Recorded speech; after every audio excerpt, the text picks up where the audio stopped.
When you have a rock in front of you, what do you do to the rock? Kick it, huh? Or get a bulldozer to remove it? Or, huh? Speak to the rock, and the rock will yield water. There will be a release coming. Speak to your illness. Speak to your financial problem. Speak to your relationship problem. Speak to whatever is oppressing you. It will go. How many of you believe that? That's why the book of Mark says very clearly. What does the book of Mark say? Hallelujah. We must exercise faith. Christianity is all about faith. Because God's word says, the just shall live by faith. Because God's word says in the book of Matthew, man does not live by bread alone. Matthew 4:4. But by every word that proceeds from the mouth of God. So how do you live? By faith. Here is an example of faith. Book of Mark chapter 11 verse 22 onwards. It starts off, God says, have faith in God. What do you want? What do you need? Have faith in God. If you have faith in God, then the following is applicable to you. 100%. As long as, hallelujah, there is a God who created the universe. This is applicable. If you have faith. It says, have faith in God. For assuredly I say to you, whoever says to this mountain, be removed and be cast into the sea, and does not doubt it in his heart, but believes that those things he says will be done, he will have whatever he says. You know how many times the word says is used there? 3 times. So what do you have to say? You have to say to the mountain, move! Are you with me? My dear brother, my sister, I am saying all this because I just don't want you to be intellectual Christians, believers. You hear, the word is in your brain. No, let it trickle down a little bit into your hearts, where you believe, you exercise. This is kingdom principles. It is not that you go and open your palm to someone to help you. That is not kingdom principle. That is worldly principle. That is charity. That is philanthropy. Our God is not asking you to go with a begging bowl. Our God is telling, speak to your problem. Speak to the mountain. Speak to the rock. And it will yield water. The mountain will move. We have to live in faith, my dear brother, my dear sister. Are you with me? Because our God's word is worthy of trusting. God says, let it happen to you according to your faith. Everything will happen to you according to your faith. Because when God says that, I believe it will happen. Are you with me? He will do astonishing things. He will do things which your human mind cannot understand. That is why God's verse says in the book of Jeremiah, chapter 33, verse 3. It's such a beautiful word. Hallelujah. He says, you call to me and I will answer you. And I will show you great and mighty things which you cannot understand. Write it down, read it, and believe it. Sometimes people write it down and read it, but don't believe it. Hallelujah, it's of no use. Hallelujah. Even if you don't write it down, even if you don't read it, but if you believe it, that's more than sufficient.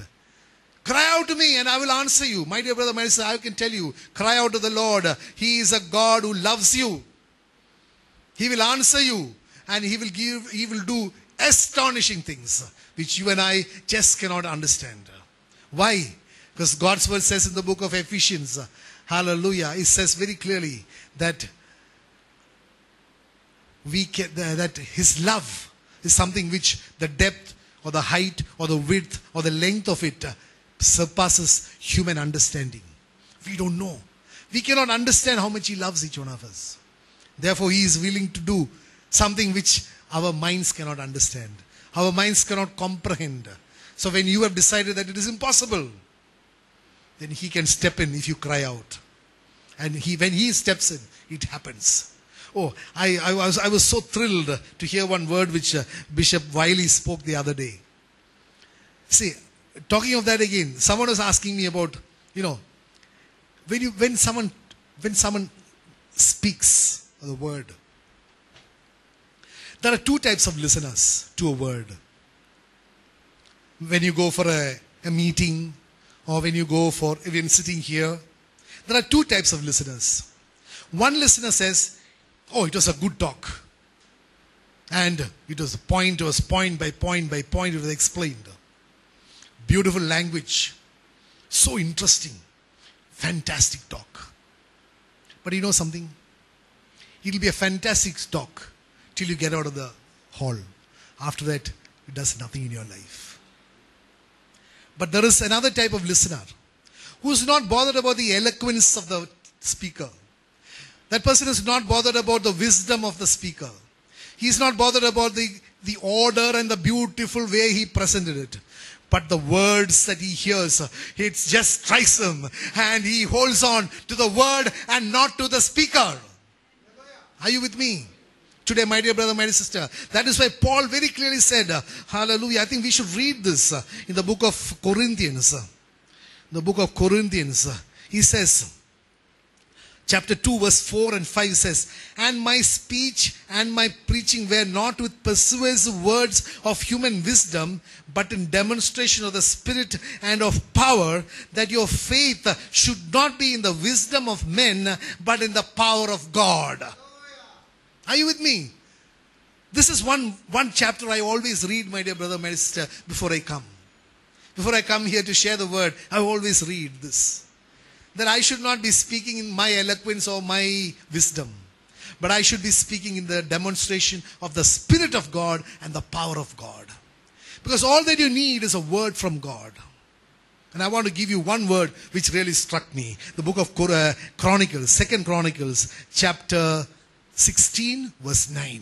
Oh, such a beautiful word. Such a beautiful, it set me on fire. Hallelujah. Hallelujah. I was telling Bishop Wiley, oh, thank you for that word. Thank you for that word.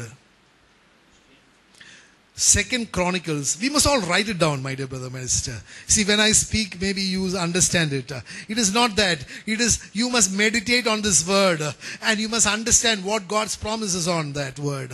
Hallelujah. Book of 2 Chronicles, chapter 16, verse 9 says, for the eyes of the Lord run to and fro throughout the whole world to show himself strong on behalf of those whose hearts are loyal to him. Are you with me? Of course, second part of it is not applicable to you, of the words. He says what? The eyes of the Lord are going all over the world, to and fro, to identify those people in whose lives God wants to manifest his power, because their heart is loyal to him. My dear brother, my dear sister, if that word is true, there is no need to worry in your life. All that you have to do is give him a loyal heart. A heart that loves him above everything. As God's word says, you shall love the Lord thy God with all your heart, with all your strength, with all your mind, and with all your soul. Give him your heart, and then he is interested in your welfare. And he will demonstrate his power, and he will come down on your behalf. Hallelujah. I again like another word in the book of, again saying 2 Chronicles chapter 20 verse 12. Where Jehoshaphat, he says, Lord, I don't know what to do, but my eyes are toward you. I don't know what to do. I have come to the end I have come to the wall. I don't know what to do. But I have not lost hope. My eyes are toward you. My dear brother, my dear sister, these are the words that you should hold on to. Because then this hope will not disappoint you. Because you understand of the love of God. Are you with me? These words will never ever disappoint you. Because you are holding on to the love of God, which surpasses all human understanding. Are you with me, my dear brother, my sister? So this is the living in kingdom principles. It is not giving up and looking for the next train which is coming so that you can jump before it. Or looking for a small fan and a piece of rope. Or some Tick 20 or something to drink. No! You know something, because we were reading in the latest Time magazine. I don't know. I know which country was it? Okay, some European country. There are clinics which have been legalized to have suicides. You know, legalized suicides. Only condition that the law places is that the organization should not make a profit from that. Legalized suicide. So we were reading about an old man. He was about, I think 78 or 86 or something like that. He is perfectly healthy. But his wife had some cancer. She was diagnosed of cancer. So they went to this clinic. They paid $7,600 US. And they have comfortable room. And they drank one portion. And he also drank one portion. And both of them lay down. And both of them died. Legally assisted suicide. If they had hope in Jesus, if they had hope in this Lord who can heal, who can deliver, my dear brother, my dear sister, that life would not have been in hell for eternity, but it could have been with Jesus. What a price they paid. What a price they paid. That is why God's word says in the book of Hosea, my people are being destroyed for lack of understanding of how much I love them. Destruction is taking place all over the world because they are not able to understand the love of God. Today, my dear brother, my dear sister, the greatest knowledge that we need is not to become a PhD in some subject or anything. It is okay if you are not a PhD. It's okay if you are not an engineer or a doctor. But what you need most is to understand the love of God. Because He is a God who can meet every need of yours. He is a God who loves you beyond everything. He doesn't look at your circumstance. He doesn't look at how holy you are. He doesn't look at how what shall I say, nothing. I mean, I cannot even put it into words. He doesn't look at you at all, your merit. Today is the time, my dear brother, my dear sister, we should give up the things of the world that we are holding on to for our comfort, for our whatever it is, and turn to Jesus who died for you and me so that you and I could live. It's a time that the eyes of our understanding were opened. As the book of Ephesians says, that the eyes of your understanding may be opened. That the light of the glory of the gospel of Christ may shine upon you today. We need that today. The world needs it today. Jesus. They're searching everywhere, but not Jesus. Are you with me? So we need that. That's why I told you. What we need desperately is a spirit of wisdom and revelation of the knowledge of Jesus Christ. That is what the world desperately lacks. And we should pray. And we should, each one of us must try and give Jesus. Give Jesus to others. Give hope where there is no hope. Not in your ability, but in Jesus. Say there is a God who loves you. Hallelujah. Because you know something, everything was created through Him. Everything. The book of John chapter 1 verse 3 says that. It says, all things were made through Him, and without Him nothing was made that was made. There was a void, but everything came into existence because of Him. My dear brother, my dear sister, your health can come into existence because of Him. Your prosperity can come into existence because of Him. Whatever you are lacking can come into existence because of Him.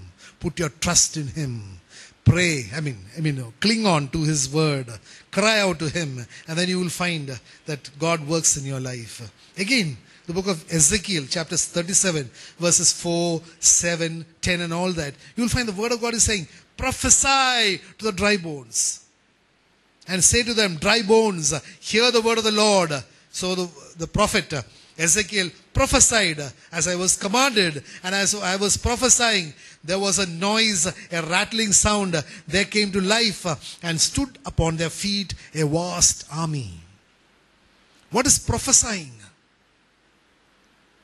There are two types of prophesying. One is speaking about something that is going to happen in future. Another prophecy is speaking the word. That is prophesying. Which God said will happen. Are you with me? One prophecy is prophesying something which is going to happen in a future date. That gift is given to selected people. But there is another and more valuable prophecy. That is prophesying what God said He will do. And is done already. That is also prophesying. So what did Ezekiel say? He spoke God's word. Because God's word says the words that I am going to speak are spirit and they are life. The dry bones became alive when the prophet Ezekiel prophesied to those dry bones. Today, if you can prophesy to your problem, if you can prophesy to your problem that is nagging you, there will be life there. There will be release there. There will be restoration there. There will be healing there. Prophesy. The dry bones, they say, there was a noise. There was a rattling noise. And finally, it stood up like a vast army. Not because he went and did something. He never did anything to those bones. Spoke God's word. Today, I'm telling you, my dear brother, my sister, you should prophesy on yourself, on your children, on your friends, on your brothers, your relatives. You prophesy the word. Speak the word. And you will find life coming into the situation. How many of you are willing to do that? Hallelujah. There's no point hearing the word. They say, the word is not just to be heard, it is to be enacted. It should come forth in action. Otherwise, it will just remain in your heads. Hallelujah. So Ezekiel, sometimes people think, you can bless people only by putting a hand over them and praying. Or praying in tongues and all that. Ezekiel, did he pray over the bones? Hey, did he pray over the bones? No. What did he do? What did he do? He prophesied over the bones. So, you don't have to go to a sick person and say, oh Lord, heal him, heal him, heal him, heal him. No, you're doing a wrong thing. Because God has already healed him. So you should prophesy that you're not to die, but you are to serve the Lord. Hallelujah. I won't hit you, don't worry. But if I do, something might happen. Hallelujah. So you must prophesy the word. A word of healing. A word of deliverance. A word of restoration. A word of encouragement. Are you with me? Often people restricted to praying. They go on praying in tongues and all that. I'm not saying you should not do that. But what is needed is prophesy over them. Are you with me? Are you with me? When a person is sick, there is no point, my dear brother, my dear sister, asking God to do something which He already did. Hello? Because by His stripes, that person was healed 2,000 years back. And now if you say, Lord, please heal him, you are an unbeliever. Are you with me? But I don't see the reaction. Yes, say hallelujah. Or say amen or something. Hallelujah. Because then you're disbelieving God's word. It says, by His stripes, you are healed. Now you're telling God, please go on the cross once more. Prophesy the word. Okay? Hallelujah. We should start exercising. Because if you read the book of Hebrews, the maturity, spiritual maturity, it talks of. I think we should read that. Because often what happens is, I'll read that. For though by this time you ought to be teachers, you need someone to teach you again the first principles of the oracles of God, and you have come to need milk and not solid food. For everyone who partakes only in milk is unskilled in the word of righteousness, for he is a babe. But solid food belongs to those who are of full age, that is, those who by reason of use have exercised the senses to discern good and evil. So there is an exercise that has made you mature. Are you with me? There is an exercise. The book of Hebrews, chapter 5, verses 12 to 14. So we have to exercise our faith, and then you will grow from faith to faith.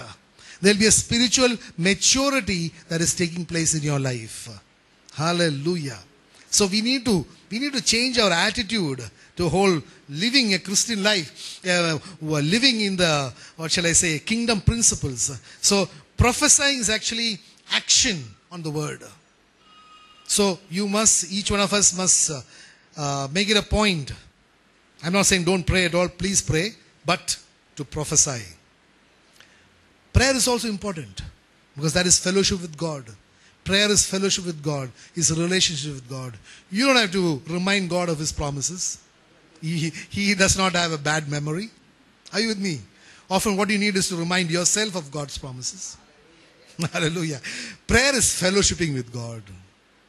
So you need to fellowship with God, get the power of God, and to prophesy.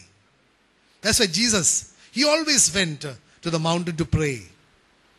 You could almost say it was like recharging.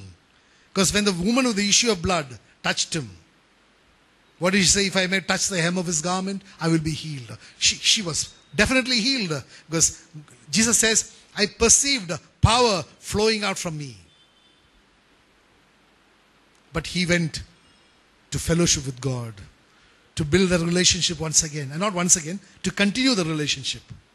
So you and I need prayer and prophesy. Are you with me? Prayer. Sometimes we reverse it. We go and pray over people and remind God, please do this, do that. We need to pray, fellowship with the Father, the Son. And we need to get the authority and we need to be, would say almost like be charged and then go forth to minister the word. Because Jesus never said,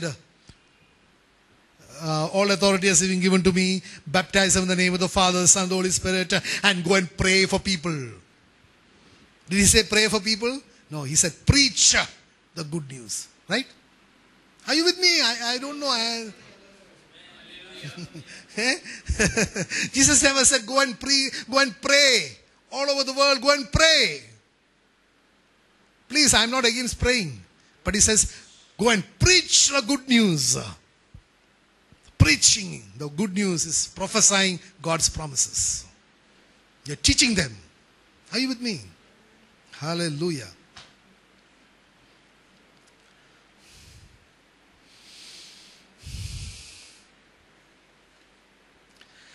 Hallelujah. Worship you, Jesus. Again, you find the book of Luke chapter 21 verse 37. That's about, I just want to say about what Jesus used to do. It says, and in the daytime He was teaching in the temple. But at night He went out and stayed on the mountain called Olivet. He spent time, quality time. I'll tell you something. If you spend quality time with Jesus, you will find a difference in your life. There will be. You must take it a point because, you must give the first fruits. You don't give something which is an animal which is has got blemish or is lame or has got some fault. You don't offer that as a sacrifice. You give the best.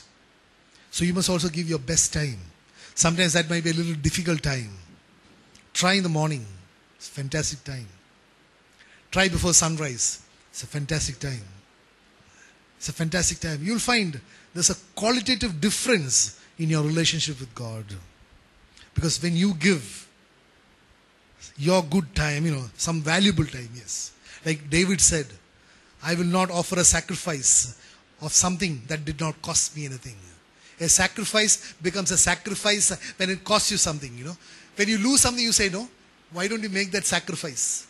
Hello? We normally say, no, when I have to give up something. Not a sacrifice to God. When I have to give up something, they say, oh, come on, why don't you make the sacrifice? So sacrifice means what? Giving up something. Yes. As David said, when he wanted to make a sacrifice, he says, I don't want to make a sacrifice of something that does not cost me anything. So even spending time with God, it costs you. And often it costs you your sleep. So, it might cost you your sleep a little bit. But I can assure you, my dear brother, my dear sister, that the benefits that you're going to get from it far out surpasses, or whatever it is, the benefit of that God's presence in your life. The strength that you will have to face that day. And the way God works, the way the favor of God comes upon your life. God's favor. We need God's favor. How many of you need God's favor? Oh yeah, every day we need God's favor in abundance. That's not enough. We need more and more of God's favor. And when you give to God, He appreciates that sacrifice. And He rewards you. Because the Word of God says, He is a rewarder of those who diligently seek Him. If you seek Him in the morning hours, making a sacrifice, He will be a rewarder of your, if you diligently seek Him. Luke 6:12 says, all night He spent in prayer. So, we need to spend quality time in prayer. Why I'm saying this is because we need to awake. The time of awakening is not just to be a membership disciple. No. Membership in a church. Membership in a fellowship. No. That doesn't get you anywhere. What you need is a membership in His presence. Hallelujah. The book of Luke chapter 6 verse 12 says,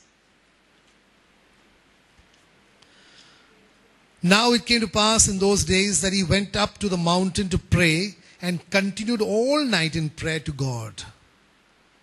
Because Jesus knew that He needs to fellowship with God. Because in the daytime, He is ministering to the people. And at night, He is fellowshipping. Today, you and I need to fellowship with God so that our ministry to the people will be effective. Otherwise, it will be just doing something with no effect at all.